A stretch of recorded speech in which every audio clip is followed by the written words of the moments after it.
You're listening to The Broken Meeple Show, a podcast that speaks passionately about board games for the benefit of those who play them. My name's Luke Hector, best known for the Broken Meeple YouTube channel, and I'm an everyday gamer just like you. And I'll be talking about reviews, top 10s, and just about anything that connects me to board games. As long as I have a tea or coffee in hand, that is. So grab a cup, relax, and enjoy. And remember, it's only a game.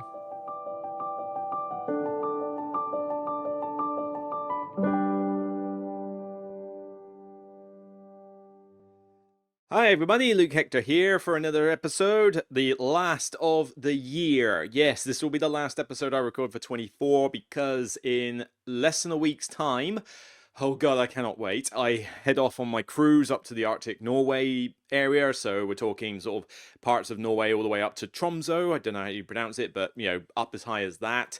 And it's basically chasing the northern lights, doing husky dog sledding, snowmobile, snowshoe trekking, reindeer petting, and and all that lot. Basically a lot of things that are on my bucket list, which all have to be covered basically in one giant Arctic trip.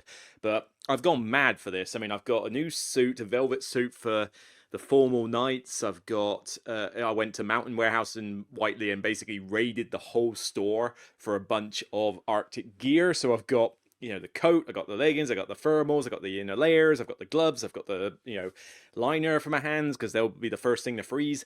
I've got the neck gaiter, I've got the hat, you name it, I've got it. This is entirely I've splashed out a bit for it, but this is going to be one of those once in a lifetime trips at this rate. So I kind of going to make the most of it, and it is a solo cruise, so I am kind of hoping that I'll either chat to some people while I'm on there. If not, I'll just have a solo cruise to myself, where I get to relax. And that is kind of the main thing for this. This is a massive reset button, not just from the massive load of YouTube stuff I've had to do in the last few months, but also, the whole strain of September through to December, particularly, but even throughout the rest of this year, of dealing with work and stress and all that lot. So this is one great big 4-week long exit from everything. Now, I've got 2 weeks on the cruise, and then I go home for Christmas, and then I come back sort of in the new year to work wise. But it's basically 4 weeks not doing work. I've got videos that I will edit and schedule for release while I'm on the cruise. Obviously, there'll be nothing released while it's the Christmas holidays, because frankly, I'm sure you've got better things to do than watch YouTube videos during Christmas period. So that will be the break in between, for me to relax as well, work on another intro for the show, not changing the song or anything, but every year you might notice the pictures on my intro that keep zooming past you at high speed change each year and I'm kind of doing that so I can separate out the seasons, basically, because every year is effectively one other season. We're technically season 9 now, I guess, so this next time will be season 10. But that kind of is all to come. But yeah, there'll be some videos to just tie you over on the 2 weeks I'm away. But no more podcasts. I'm obviously going to be away, and I'm not doing a podcast on the 2 days I'm back between, Christmas Eve and my return. That's a little bit much to ask, folks. So that's not going to happen. And obviously my top 10 of the year will not happen until January. So January, February is usually when I start doing my top 100 update. Still don't know exactly what I'm going to do this time round. I need to speed it up. So, whether I literally just say, let's just stick with the top 50 because top 100 is not necessary as much, or we go for top 100 and I just rocket through most of the bottom lot until we get to, say, the top 30, and then we go a little bit slower. So we'll see. I'll cross that bridge at the time, but yeah, that won't take place until at least January, February time. Probably late Jan, at least at the earliest, because I'll have some more reviews to do. Because I'm hoping to get reviews for, let's see, I've got Beyond the Base Game videos of Veil of Eternity, of Explorers of Navoria, so those expansion videos are done. I've got Asian Tigers to release. I've got Explorers of Navoria generally to release, so you're going to get both of those. I also need to do a full review, if I have time this week, of Andromeda's Edge. I am ready to review that one. But Shackleton Base I have played. I have not got enough plays of it down. I haven't got it into the table multiplayer yet. So that one is going to wait until January. So I can't really deal with that. But this is the thing. Because of this cruise, I obviously can't really do a top 10 of the year before I've really given some of these the beans. So you'll get the top 10 of the year in January. I'm sure you can wait. Everybody else is going to try and cram them out in December anyway. So you can enjoy those while waiting for mine, because it really doesn't make that much of a difference in all fairness. The idea that one comes out in December, I mean, technically the year needs to finish, so surely it makes more sense for it to be January.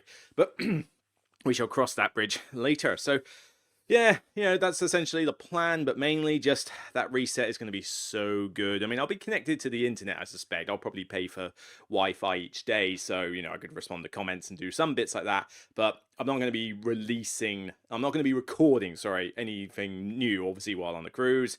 It's just a case of enjoy my time, enjoy a reset, enjoy Christmas with the family, come back in January, fresh mind, fresh new start, and ready to tackle whatever work throws at me for 2025. But that being said, things are going to get better. It's definitely been one of those things get worse before it gets better. Well, it has got worse, but this is the pinnacle of it being worse. This last week is that pinnacle. I've just got to get through the next 5 working days, and then I'm on that cruise ship, and then that is the worst over with. When I come back in 25, things should be better, or at least on the way up. They won't be fully mended at that point, but they'll be on the uphill. Like, the worst has happened.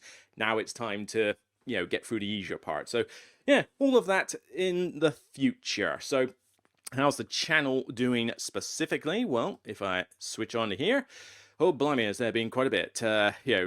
Inventors of the South Tigris is the latest big review to get released. It's steadily climbing. I hope it will get more, but it's had a decent amount of engagement. Some people disliking it, not sure why. That's got to be some trolls, I suspect. But this is complex as you go. The Inventors of the South Tigris game review. So that massive new one from Garfield Games getting a full review. Look at that, 37 minutes. I've got to the point now where if the speed reviews are somewhere between 10 and 20 and the full reviews are somewhere between 25 and 40, I'm actually kind of happy, because frankly I used to worry too much about the length of videos, and now I seem to find it really doesn't make that much of a difference. I mean, unless you're going to do something like 3 minutes or something, which isn't a review, it's an overview, which is not what I'm trying to do, then you've just got to accept that you have to take as long as you need to take. And I go through my games in a lot more detail, I believe, than a lot of other creators do. That takes time. It requires time. So these ones take a little while. These full reviews, I've tried to keep them below half an hour. It just can't happen. There's too many mechanics. I mean, all these games are getting more and more complicated. So you got to talk about a lot more stuff. And a lot of things that people leave out in their reviews, I don't leave out. So again, it takes up more time. But the speed review format has done pretty well. I mean, that one allows me to put out a lot more content as a result, because otherwise I wouldn't have time. But since last time we got Inventors South Tigris, as I said, we have Tori, 2-player game from Emperor S4 Games. We've got King of Tokyo Duel, the 2-player version of King of Tokyo. Minos was the other big review I've done. Minos and Board and Dice. Got some good mechanics, but also somewhat on the long side, so that is a bit more of a problem child as well. And that was before the latest podcast, and before then there was the Unconscious Mind expansions, Let's Go to Japan, the Evenful Crystal Path expansion, Lands of Evershade preview. There's quite a few things I've been doing, but you're going to get more as time goes on, and leading up to the Christmas period. And then I'll obviously just resume back in January and just keep things going. I mean, I'm not going to change anything particularly format-wise for 2 at 24, apart from just those pictures in the intro. I think I'll still keep these formats. The only thing I'm maybe considering is maybe the podcast needs to be a monthly rather than a fortnightly, because it does take me a while to do this massive podcast and edit it and get it up. It takes a big chunk out of my Sunday, and so I'm kind of like wondering whether it would be better if I kept it to a long length but then just did it monthly. We'll see. But that's a separate thing. But other than that, speed review still a good thing, full review still a good thing, top 10 still a good thing, and hopefully maybe do some more live streams, because obviously I'm paying for the StreamYard thing now more than ever, so I kind of would like to do some more live streams, even if they're just discussion topics, or maybe reviewing I'm not sure about reviewing a game live. I'm a little bit hesitant about that, but maybe do some more top 10 lists or top 5s or somewhat discussion topics live. Maybe even do stuff that isn't even game related, like live streams of talking about some movie or series or something. I mean, that could be quite cool, but that's something for 2025. So, by all means, thank you for all your support. Thank you for viewing. Obviously, views are more important than subs at the end of the day. I want to see, people watching my videos. I want to see, the engagement. I want to see the comments. So, by all means, keep watching. Thank you for supporting the show, and thank you to the Patrons who help keep this show running. So, let's move on to the first topic of the day, which is, yes, finally, I'm a little bit overdue for this. But I did say I was going to talk about Galileo Gallilei, which is a nightmare to search for on the internet because I can never spell Galileo Gallilei properly to save my life. I always get the I's wrong or the L's wrong, so it's frustrating to search for this wretched game. Yeah, I say wretched in terms of its title. It just gets on my nerves trying to search for this, and it's like, oh, I've spelt it wrong. Oh, I've spelt it wrong again. Oh, and it just gets annoying. But here I put it up on the screen ahead of time, so it's a bit easier. Hot chamomile tea to help me throat out, and I do mean hot. This is the travel mug I use. It comes from Asda for like a tenner or something. But I love these things. I mean, they're great. They're sturdy. They keep everything sealed, and cool blimey, do they keep things hot in there for a long time. So I'm going to be slowly scolding myself while I do this podcast. But Galileo Gallilei. This is from publisher Pink Troubadour. Never heard of them before. I mean, what do they even do in terms of other games? Not much. Forestry, Dirt and Glory, and that's kind of about it. They are very new from the Czech Republic, small company, so not really in the sense of doing review copies. This is literally just me doing it from something I bought at Essen. And the main reason I wanted to look at this is because some people have buzzed about it, but also because it's the third game from a designer called Mr. Tomáš Hojek. I don't know if I pronounced that right either, but this is the same guy who did SETI and Tea Garden. So I've already reviewed both of these games, and I gave Tea Garden, I think, a 6 out of 10. I said it was an above average game, not perfect. It had some, small problems with it, but it still was an enjoyable experience, just not one I was willing to keep. I've actually sold it on since. SETI was a low 10 out of 10. You could argue if it's low 10 out of 10 or high 9 out of 10, but basically it is one of my favorite games I've played this year. And yeah, really enjoy it. It's getting a lot of love, and it's even better now that my somebody from Paul Grogan's Slack channel, I won't say their name for privacy, but they made me a 3D printed insert for SETI, so now I can set the game up a lot quicker, especially those technology tiles, so that's improving things a bit. Somebody has also, I believe, done oh no, I'm thinking of a different game, but I think all we now need is maybe like some extra player rates on PGG or something, just that, and maybe some. I would love to see an expansion, maybe shorten the game down to 4 rounds. That is the one bugbear for the game, that maybe it is just 1 round too long. If they do an expansion, I'd like them to see if they can make it a 4-round game and still retain the same experience. I reckon they can still do that, but I'm even tempted to house rule the 4-round thing, because some people have said it might unbalance a few things. I'm not certain it would. I mean, income is still a useful thing to grab, in terms of having it available. So I don't think having 1 round less is really going to screw that up entirely. But you do find that you've kind of achieved all you need to do in 4 rounds. So what more do you need to do? But with the fact that this guy has made 3 games at Essen, which is pretty good going anyway, it also was a case of, well, I want to see if he's managed to put out 3 really good games at Essen. And so far, he's put out a fantastic game and an above average game. So can this one be better than Tea Garden, or is it one to forget about? Well, the idea with this one is that basically you are an astronomer. Although we're going to basically take that theme out of the game immediately, because this is a very abstracted game. There's 1 or 2 things that, yes, you can argue this happened in this time period, the Inquisitors, but the way it's handled is very abstracted and mechanical. But essentially, it is a Euro game where you take on the role of an astronomer, and you are using this telescope mechanic, which is basically like a little thing that you move to select an action. And these actions are little tiles that when you use the action, it then resets to the start, pushes other up, and there's 2 that you can't access until you've diversified and done some other actions. I like these kind of mechanics. It's not quite the typewriter mechanic from things like Arc Nova and that, because those ones have the actions get more powerful as time goes on. This one is simply, when can you access it? You can upgrade these with one of the actions, so you can make the actions a bit better, but they don't change from game to game. They're the same for every player.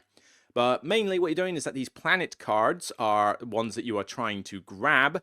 And to get these planet cards, you have to use colored dice. So you trying to get past all the Essen rubbish. Here we go. So you've got these planet cards. They have a requirement, have so many 2 colored dice with a certain value. Then you get these victory points. You can do the smaller part of these cards, which is to take a token off your board, get a bonus, and it doesn't have as big a requirement. You can do it with single dice. but you're mainly trying to occupy these cards for victory points. There are a couple of other little bits you can do to make this job a little easier. You can spend it's kind of like little set square things. I forget what they're called, but they're basically like a currency you can grab and you can convert it into various actions.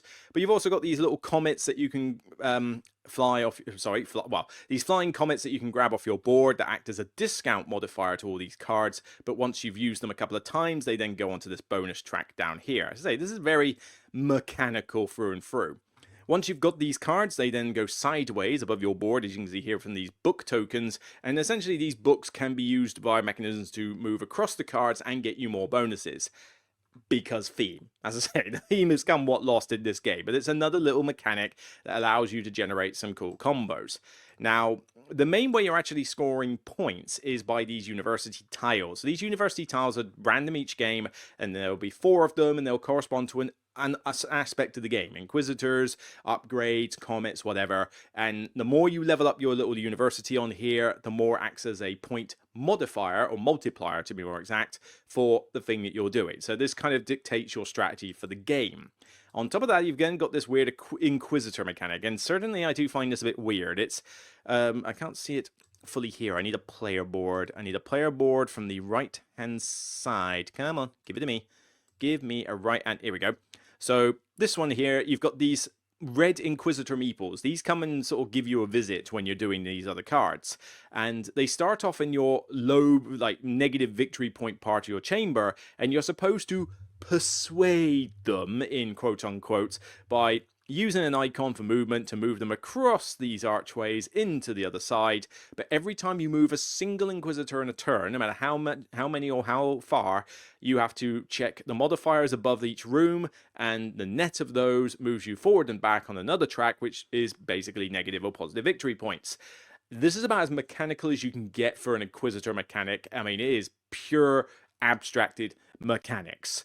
So that's kind of like the main crux of the game. You collect these dice, you try to level them up, you spend those little set square things, but it's just a case of manipulating this little telescope mechanic here to select the right actions at the right time and be efficient and get the points before, the game ends where the deck of cards runs out.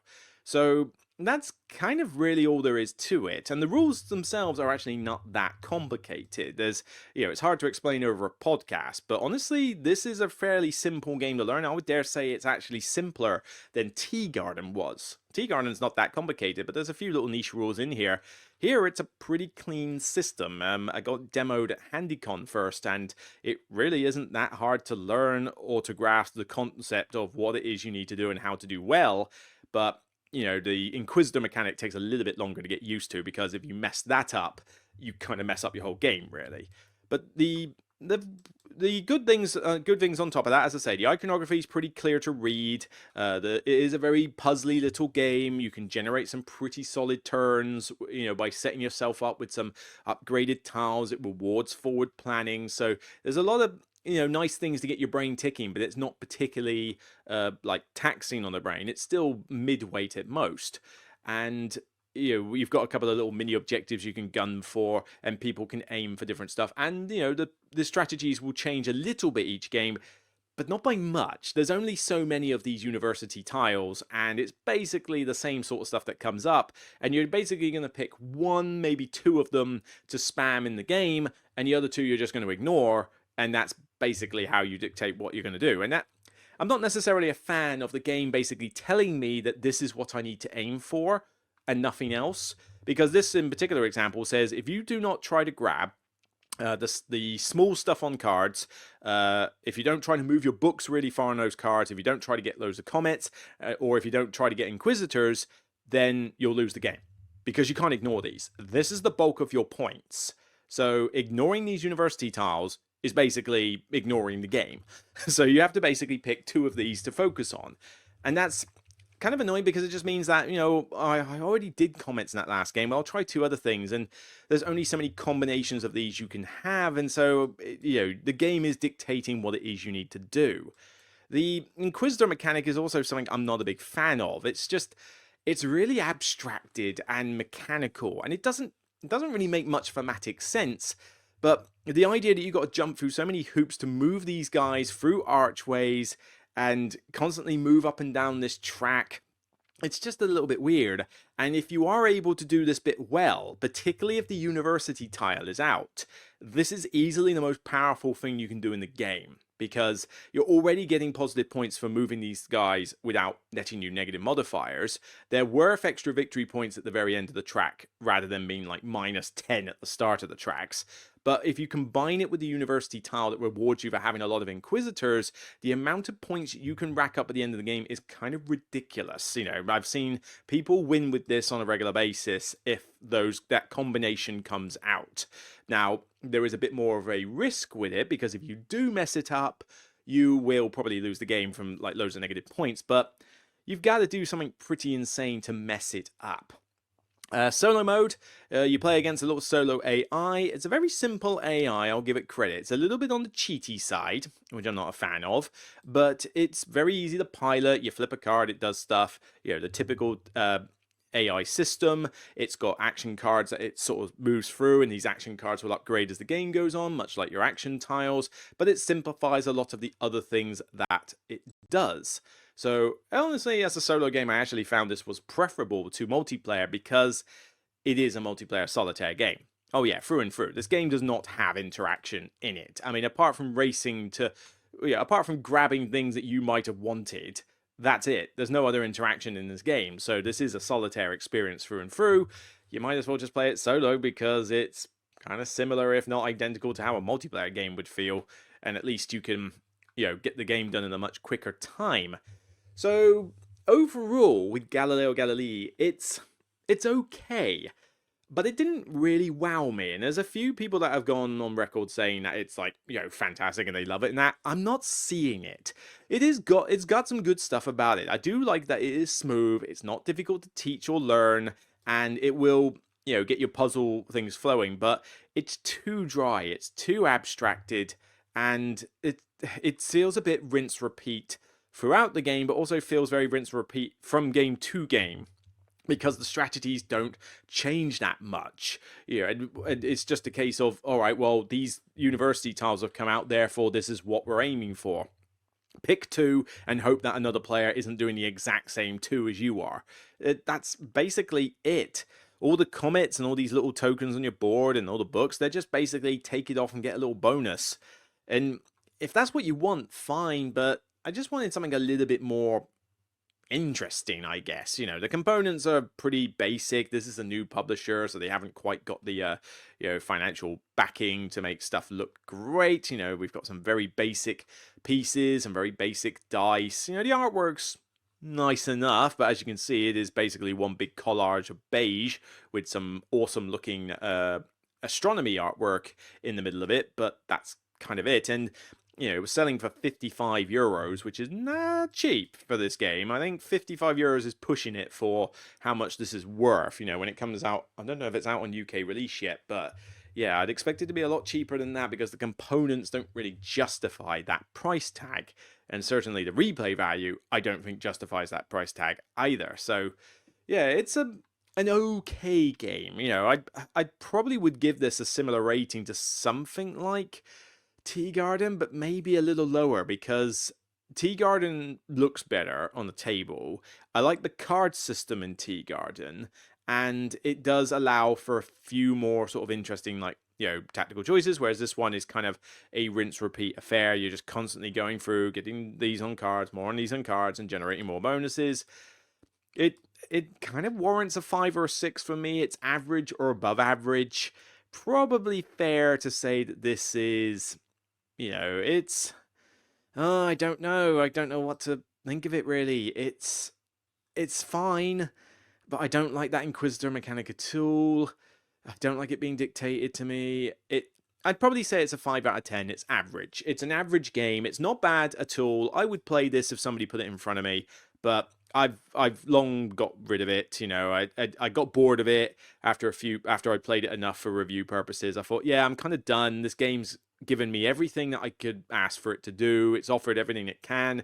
Nothing's going to be new now, and it's not engaging enough for me to want to hang on to it and sort of wait for future content. I would much rather play SETI than this, and I would slightly probably rather play Tea Garden than this, even though this one can be a little bit faster than Tea Garden. It does have that slight advantage. So it's a fine game overall. I mean, this guy has managed to put out 3 games that are decent enough for Essen, but it's definitely the case for me that SETI is the one to go for. And these other 2 are kind of like, they're alright, but just not amazing games. They will entertain me, but not much more. So yeah, Galileo Gallilei, 5/6 out of 10. It's one of those 2. It's hard to really decide, but yeah, it's a fine game. I just don't think it's really going to get talked about next year, although we're going to reflect on a bit of that in a minute. Ow, it's really hot. It's a really hot drink. Maybe I should have poured myself a cold squash while I was at it. So, yeah, that is my review of Galileo Galilei. Fine, average, maybe above average, we'll see, but it's just not really a keeper. It's like, it does the job, it's fine. Some people are going to like it more. For me, it was just like, yeah, that's a game. It functions, fine. Okie dokie. So, next thing on the agenda is kind of just to talk about 2024 in general. So, obviously I'll do a top 10 of the list next year, and each year I kind of think, all right, well, how's the board game industry going? What is the quality of games being released? And a lot of the time I do end up saying that this year is not particularly great, or the industry's on a bit of a downward spiral and that. And last year I think I remember it being a little better. I think for 23, like, it picked up a little bit.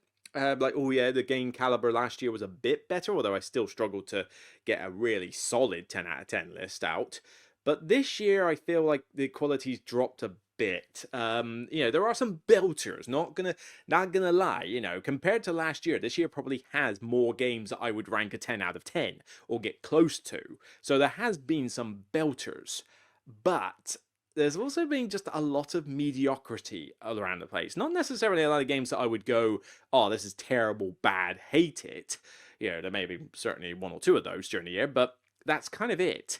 But most of the time it's like, this is meh, fine, it's okay, it functions, it will entertain for a bit, but it's still not brilliant. It's difficult to really say, oh yeah, there's a lot of games I'm going to shove in the 7, 8, 9, 10 out of 10 ratings and claim that this is a great year. Because honestly, it doesn't feel like it. We had a couple of half-decent ones at the start of the year, but then some of those were just expansions on top of games that had been done before.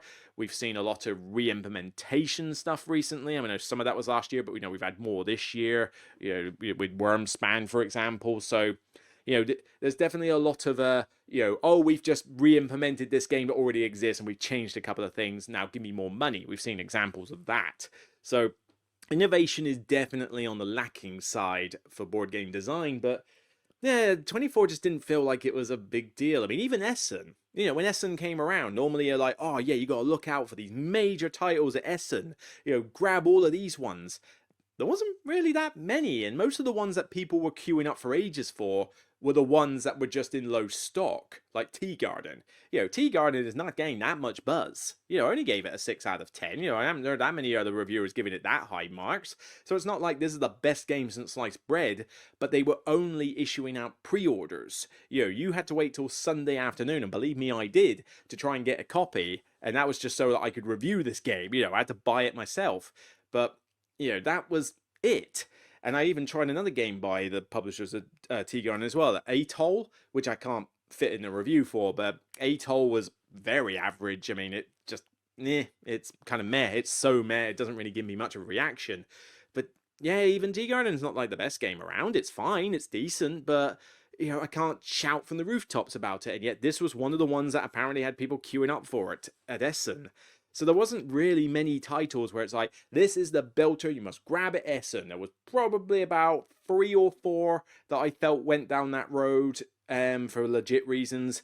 But otherwise, yeah, is it just me, or did Essen just feel a little bit underpowered this year, despite the fact that it had loads of people in it, hence I got COVID. But yeah, hopefully next year we won't get such a rush at Essen. I mean, it is going to be in half term, but that won't be anywhere near as impactful as having a bank holiday on Essen itself. So fingers crossed that Essen is a little bit quieter next year. But Yeah, I don't know. It just feels like this is a mediocrity year. Like nobody's really going to be saying, "Oh, 20."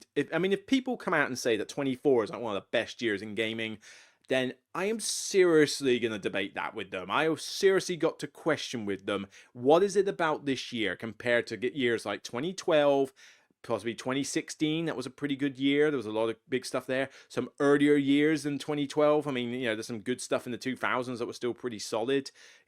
Even like maybe 2020, 21, had one or two half decent years there.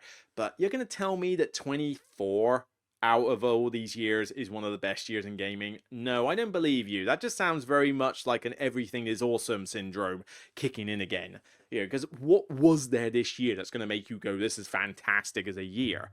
So, what I've kind of just thought I might do is just have a look at the year generally. And for some of that, I'm going to kind of reflect on some games that have come out, minor thoughts, talk about whether they were hyped up, whether anyone's talking about them anymore, that sort of thing. And we're going to use two sources for this. First up, we're going to use, the hotness chart, which is probably one of the most overrated things you can get on Board Game Geek in terms of the hotness, because some things are hot because they're talked about. Cool, blimey, it's kicking up a storm outside. But, I mean, for example, there, Joyride is on the hotness chart. I can guarantee you Joyride is not on the hotness chart because it's a hot game and everybody loves it. It is on the hotness chart because it's trending, because there is an alleged allegation that the design of Joyride is a straight up copy of Power Boats or Power Ships or whatever it was called. So that's why it's trending. That's not a good reason to trend. So, and I don't know why Arcs is back at number one. I mean, who's been talking about Arcs again recently? But, there's a few games here that are hotness just because they're popular. But I'll be curious to see as to which one of these stay like that. I mean, Arcs is popular with a lot of people, so I get why that is hot. SETI is getting more releases lately, and people are playing it and going, it's really good. Civolution, I have yet to play a full game of it.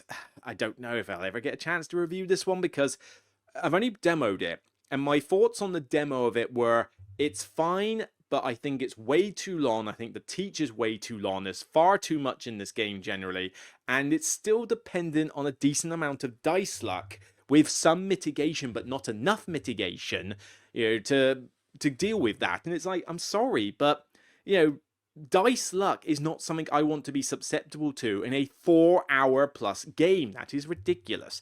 But it's on the hotness chart, and of course people are going to talk about this for a while, so that's to be expected. Lord of the Rings Duel for Middle-earth, again, is kind of the hotness. People are talking about this one. The re-implementation, again, no innovation. But, the implementation of Seven Wonders Duel, except I have reviewed this, and yes, the game is fantastic because it is basically Seven Wonders Duel with some slight tweaks. That's about it. But I would rather play Seven Wonders Duel because I think the stuff that it changes makes the game slightly worse than the original. Good to see Art Nova still up there. Art Nova still fantastic. Unconscious Mind, I don't think this one's going to get talked about as much next year. I think this one's on the way out because it's a very heavy game. It's a very involved, complex game. The expansions, as I reviewed, were not particularly great for it. So you're really just playing the base set game without the deluxe components, honestly. You want to keep this in retail form. It's still a solid game. I still own it and I'm still keeping it. But I think this one's not going to be quite the hotness. Harmonies is a weird one. Harmonies was so talked about at Expo. People were trying to get the 5 copies that existed at the Expo. It's like, I want Harmonies, I want Harmonies. Well, I have played it twice. I played it twice at a game club night where somebody had it. And it is a good game. It is solid, but really crazy, we're going to talk about this next year type solid. Although, weirdly, it's rank 155. Although we're going to touch base on that more in a bit. What else we got on the hotness? Let's have a look. Scroll back. Little Alchemist. I'm kind of shocked that that's on the hotness because, I mean, I'm glad that there's an easier version of it that kids can get into, but I wasn't aware that it was doing so well. It was going to be on the hotness. And then as we go down, I mean, Sky Team, we've already seen. Brass. Why is Brass Birmingham on the hotness? Who's talking about that game still? Well, people are still playing it, but I'm just not a fan of Brass. Spirit Island, good to see you there. But what we've got, Andromeda's Edge. Definitely everyone won't shut up about it at the moment, although I'm going to give my 5 final opinion on that hopefully this week, or I'll schedule it for while I'm on the cruise. But either way, I intend to record that as soon as I can. Maybe today, if my voice can carry, but maybe it'll have to be a during the week thing. But yeah, I definitely want to get this one reviewed before Christmas and leave Shackleton Base till another time.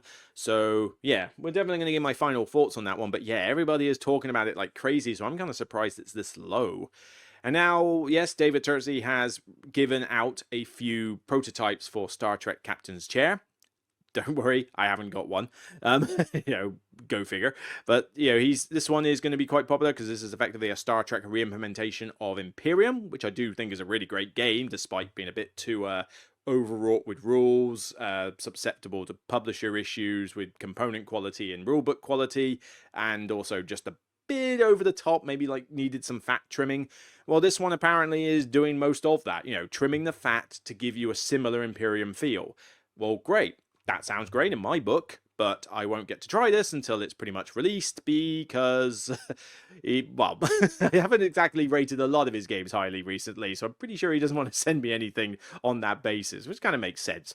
I'd probably do the same in his shoes. But yeah, I'll definitely give this one a look when it comes out because I like Star Trek and I like Imperium, so the combination should work, but definitely the hotness and being talked about at the moment because some people like, Mark Dainty and Paul Grogan and that have obviously had the game and they're raving about it, but I need to try it for myself because I don't like preview stuff. It's not what it's not what I go for.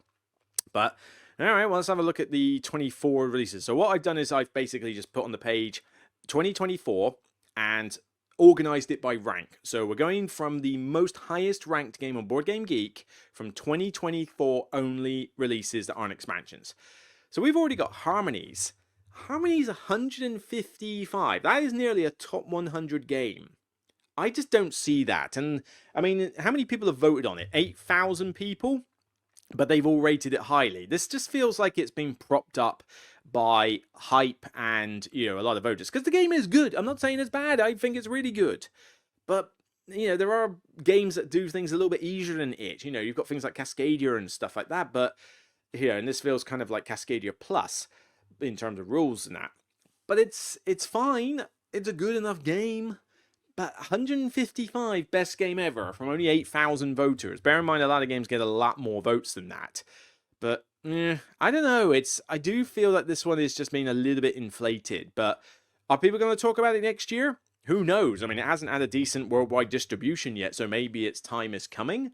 But given that it hasn't had that much distribution, the fact that you can only really get this in certain parts of Europe and maybe America, like certainly the UK doesn't have full copies of it yet, just feels a little bit odd for this one, but I don't know, we'll see. Slay the Spire, the board game. People have talked highly about it, but honestly, I played the computer game and I was bored. I was so bored. I mean, it's just rinse, repeat, rinse, repeat, rinse, repeat, rinse, repeat, blah, blah, blah, blah, blah. And I must admit, maybe roguelike games are not for me. I just get bored doing the rinse, repeat thing over the time. And the deck building part is fine, but the cards just don't feel that interesting. Even when you get upgrades, they don't feel that interesting or impactful. So I just feel like it is a bare bones deck builder. People are talking highly over the actual board game though, but I think that this is mainly people who like the computer game rather than, people who have never heard of the computer game and then just jump into this. But I mean, this one's not exactly a looker.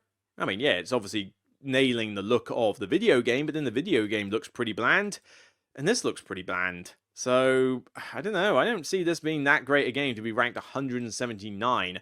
But also, what was the number of ratings for this one again? Let's get rid of that page. 179. So what was it? 179 with how many ratings? Let's go back.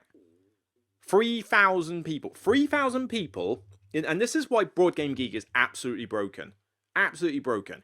3,600 people have voted on this game and given it like 9 and 10 out of 10s because the average is 8.77, which is a little bit ridiculous for any game. So it's ranked 175. And, which is kind of weird because the average rating for Harmonies is lower.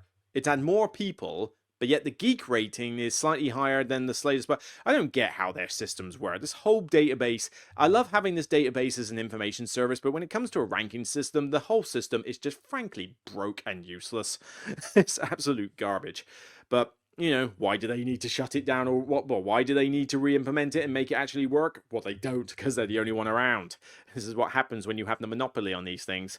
But yeah, 3,000 people rate this high, and suddenly it's the 175th best game ever. Get lost. It's not a case. I was bored with the computer game. I don't expect the deck builder hand game to suddenly make me go, oh yeah, fantastic. Wormspan, yeah, I mean, Slay the Spire is going to get talked about, but only by the mega fans of Slay the Spire. This isn't going to be a common enough game. Wormspan, 187. Yeah, you're saying Slay the Spire is more higher rated than Wormspan, given how many people raved about Wormspan. But I still think Wormspan's going to get talked about next year. It's still hotness for a lot of people. I've done a review of it. I like it. I just think that Wingspan is a better game overall. It's more elegant. It's got a better theme. Actually is real, you know, not just made up.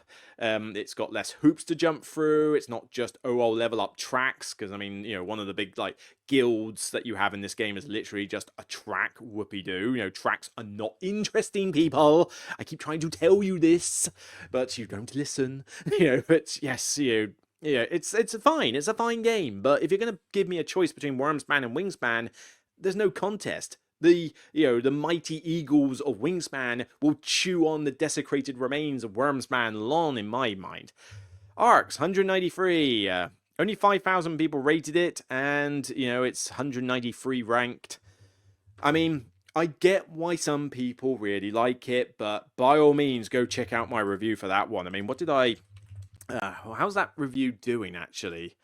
Arcs is currently on... I can't see it from here. I need to do it on the dashboard. So let's go to my content and go back down. Arcs was a little while ago.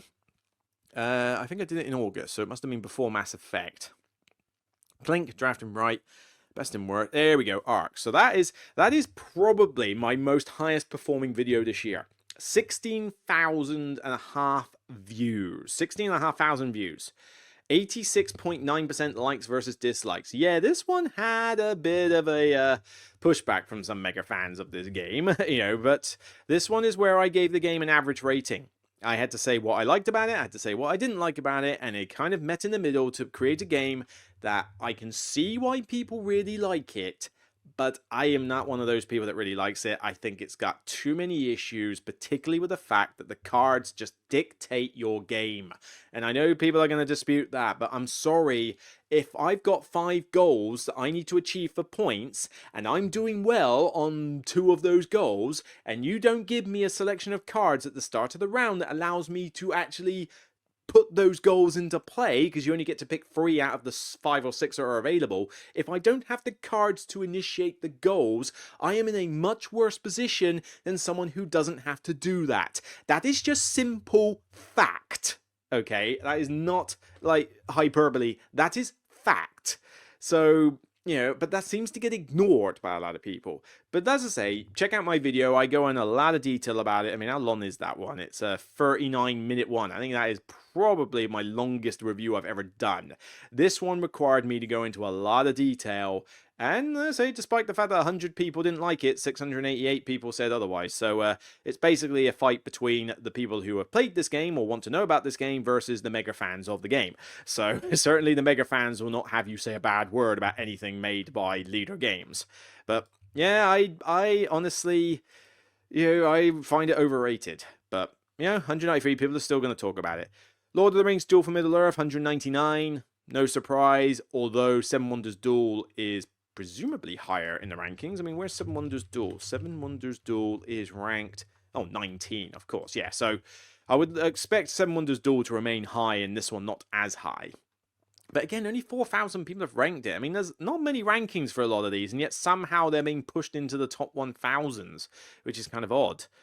Dune War for Arrakis. Are people playing this game? I hear like a couple of people talk high about it. I mean, look, only 2,000 people have ranked it.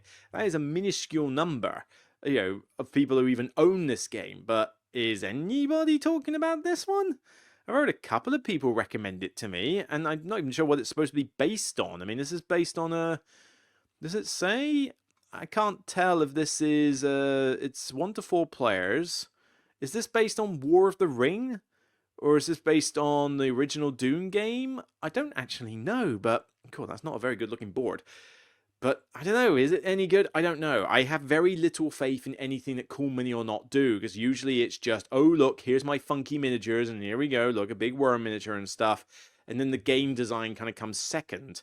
But I don't know, maybe it's fine, but I've just had... Oh yeah, re-implements War of the Rings 2nd Edition. So yes, it is just a re-implementation. Again, here we go, let's re-implement, rather than actually design something new. And obviously they're taking a franchise that is highly popular, even though I think the films are overrated. And the less said about that boring as hell Prophecy series recently, the better. But yeah, you know, I just had no interest in this one. What's next? What else we got for 24? Andromeda's Edge. Yeah, like I said, very popular, although I am shocked by this because a lot of people are talking highly about this game. Like, loads of people I've seen on the internet talk about this. Yet it's only got 1900 ratings, like 1900 rankings. And so it's all the way down here at 681, but you can't... I don't hear people raving on about Harmonies or the Slay the Spire or Wormsman that much online anymore. But I do see a lot of people talk about Andromeda's Edge, and yet this one's ranked lower? How does this work? You know, how does this work? But this one's going to get talked about for a while because, you know, people like Dwellings of Eldervale. It's very popular at the moment. You're going to hear about this a lot on social media, if maybe not necessarily from reviews, although I'll get my final thoughts eventually. Endeavour Deep Sea. Has anybody played this? I barely see this one mentioned. Like 1 or 2 people might have, and they say it's fine, but for it to be ranked this high, I don't quite see what the appeal of this one is. I mean, I wasn't a massive fan of the original Endeavour. This one, just because you make it deep sea, will make it look prettier, I guess, but that's kind of all it is, really. I don't see where this one is coming from on being like, oh yeah, this is amazeballs. But yeah, this one's not going to get talked about much in next year. I think this one will be a flash in the pan. Alright, what else? Let's go to Japan. I did a speed review of this one, so you know that one's I don't know, this one probably will get some buzz next year. It's got a lot going for it. It's definitely a scoring simulator, and I gave my views as to why I'm not a massive fan of it being a scoring simulator. But it is popular, a lot of people are liking it, and it's certainly more accessible to people. So this one has the realms to go a little bit further. It's decent, but I just wish that there was more to it than just the scoring phase. Star Wars Unlimited, I don't really know how popular these sort of games are. I mean, I am done with TCGs and CCG models and stuff. I don't think they work in modern day. They are simply just there to generate money for people who have got more money than sense. And, you know, the game may be fun. I mean, I used to play the original Star Wars Unlimited card game, the Decipher card game back in the day. You know, and it was great fun, but it sucked up a lot of my money. So these days, I'd rather spend my money on something that's a little bit more fixed, shall we say. But if people are still talking about it, we'll see. But honestly, I don't hear this one being mentioned a lot. Maybe this is mostly an American thing.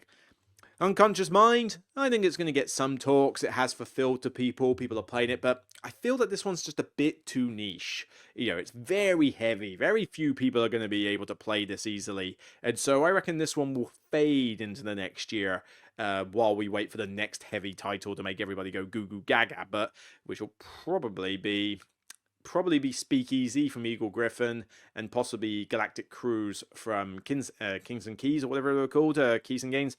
That one will probably be a lot buzzed.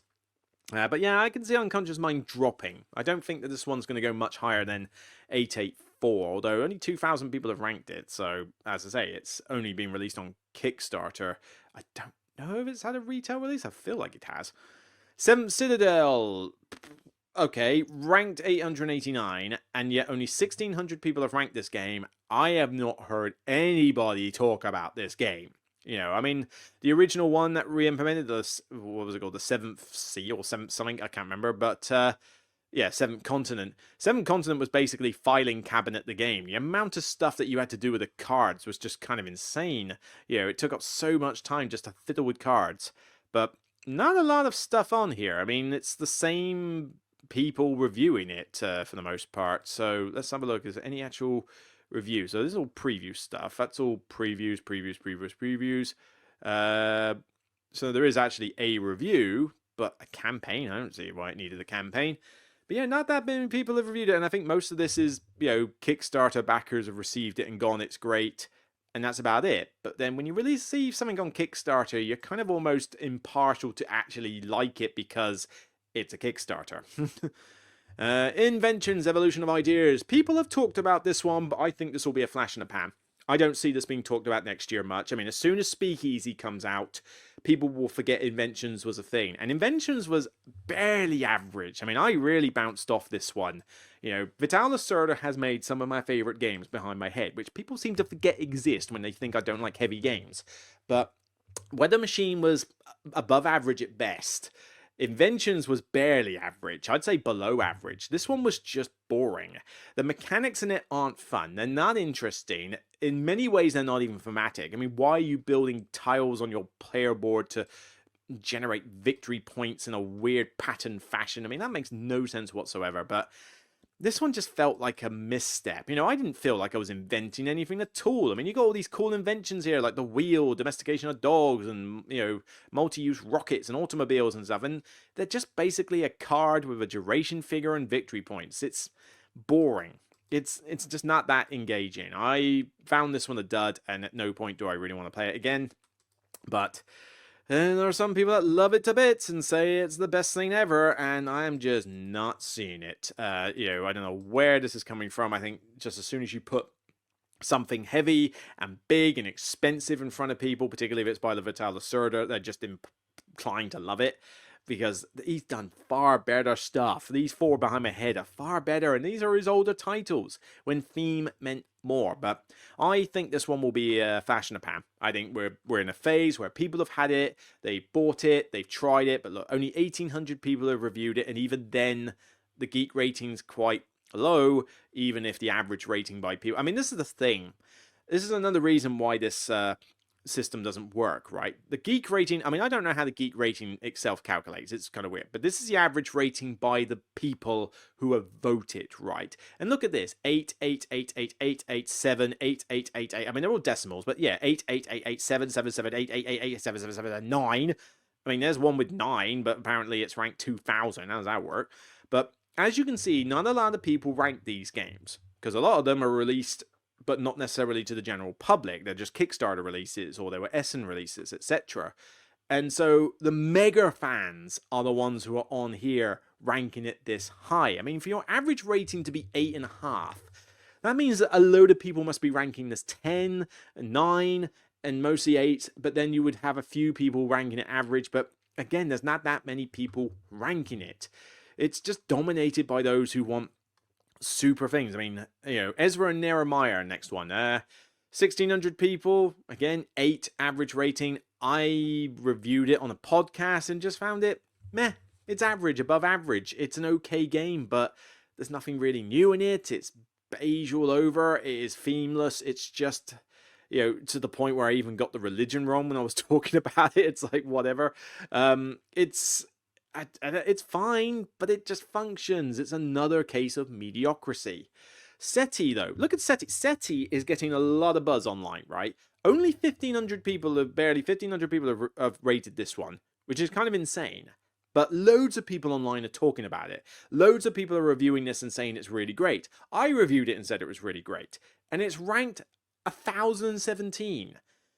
And it's on, like, high up in the hotness. So why is this game not getting more ratings, period, to bring it up the rankings? It's been released now. It's available to the general public as of something like October, November time.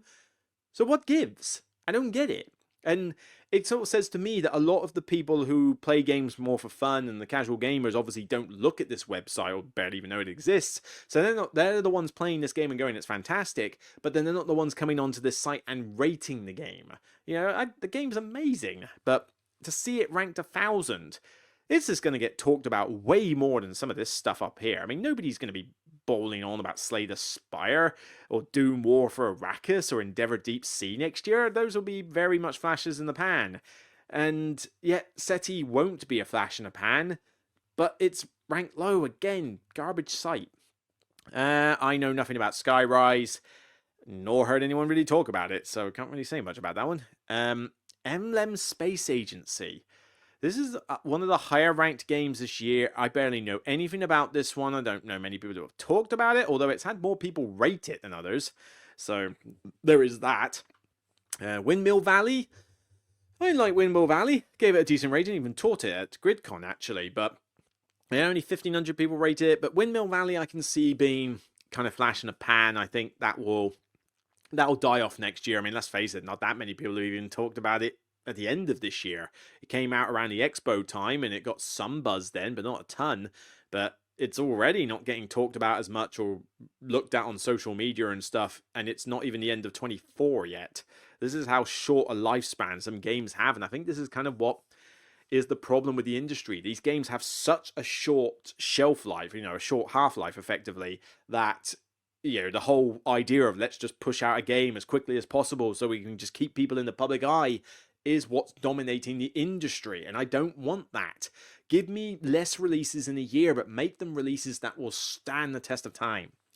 Castle Combo, I mean, 1,800 people ranked it, 7.5. Fillers rarely get ranked 10 or 9 or something, but this is effectively a 9 or a 10 out of 10 ranking filler. I'm not saying it's my favorite game of the year that I want to play all the time, but as fillers go, check out my review for it, a speed review I did for it. Castle Combo is one of the best filler games to have come out in recent years. It does everything it needs to for a filler game.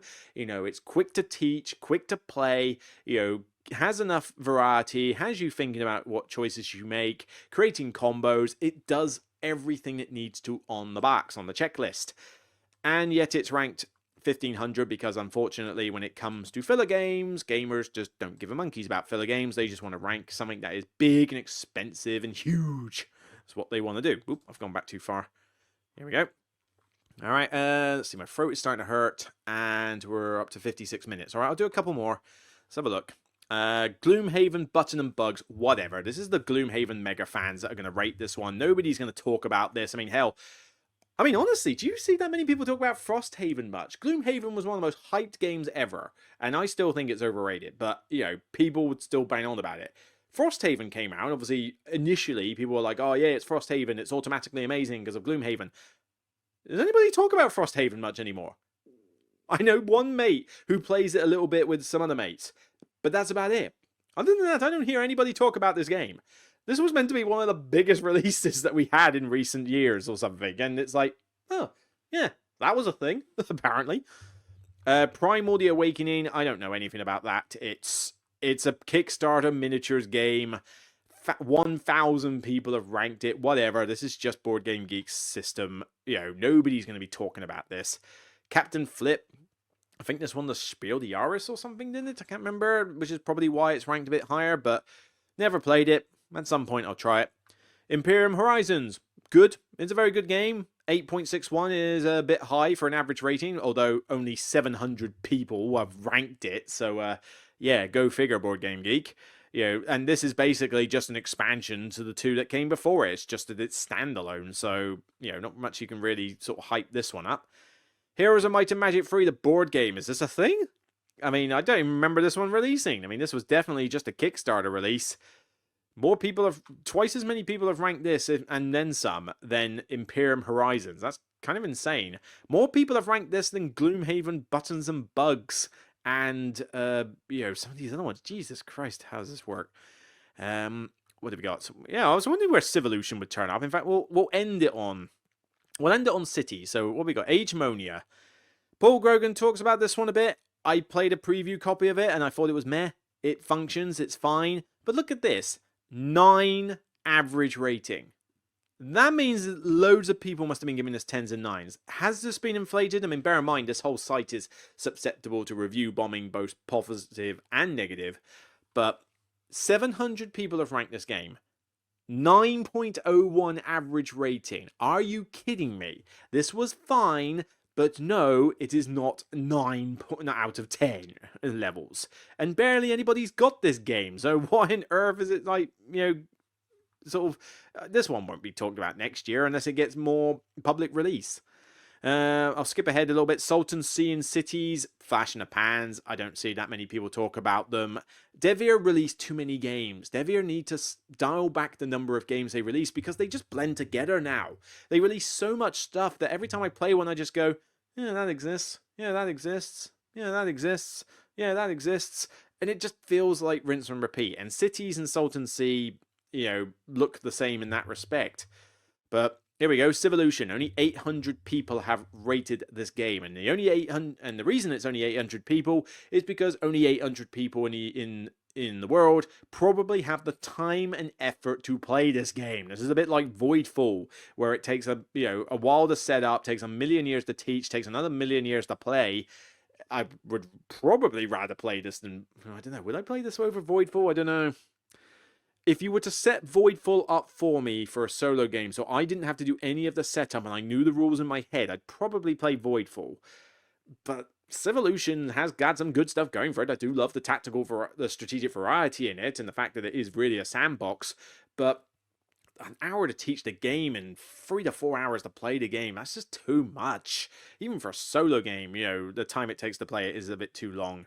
But yeah, 8.22. So this one has a lower ranking than, the Imperium expansion. It's on par with something like Primal. Age Monia is rated higher than it on average, apparently. But it's kind of weird given that Civolution is the thing that is buzzed about so much online right now. But again, I think this will probably be a little flashy in the pan because the problem is that this is too niche. The publisher had problems with this game with shocking components and dodgy rulebooks, but which didn't help.